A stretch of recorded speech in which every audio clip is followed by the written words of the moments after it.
জীবনে যদি অনেক নামাজ কাজা হয়ে যায়, অনেক ওয়াক্ত, অনেক বছর পর্যন্ত আপনি নামাজ আদায় করেন নাই, কিন্তু এখন আপনি নামাজটা আদায় করতে চান, এই নামাজ কত কাজা হয়েছে আপনার কোনো হিসাবও নাই, তাহলে আপনি কিভাবে নামাজটা আদায় করবেন? এই বিষয়টা নিয়ে আমি আপনাদেরকে ক্লিয়ার করতে চাই। অনেকেই প্রশ্ন করে, হুজুর আমার শরীয়তের হুকুম যখন আমার উপরে জারি হয়েছে তখন থেকে আমি 2 বছর 5 বছর 7 বছর আমি নামাজ আদায় করি নাই, কিন্তু আলহামদুলিল্লাহ এখন আল্লাহ পাক আমাকে কবুল করেছে, এখন আমি নামাজটা আদায় করি এবং অতীত জীবনে নামাজ কাজা করার কারণে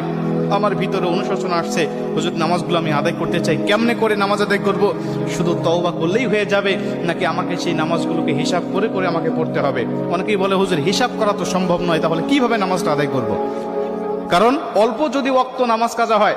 যেমন আজকে আপনি 2 ওয়াক্ত নামাজ কাজা করেছেন, আসর এবং মাগরিবের নামাজ আপনি আদায় করেন নাই, এশার নামাজের সময় আপনার স্মরণ হয়েছে বা আপনি অবসর হয়েছেন, ব্যস্ততা আপনার কমেছে, আপনি এখন কাজা নামাজটা আদায় করবেন, হিসাব করে আপনি এশার নামাজের আগে আসরের নামাজের 4 রাকাত আপনি কাজা নামাজ আদায় করলেন, মাগরিবের 3 রাকাত করলেন, তারপর এশার নামাজের আদায়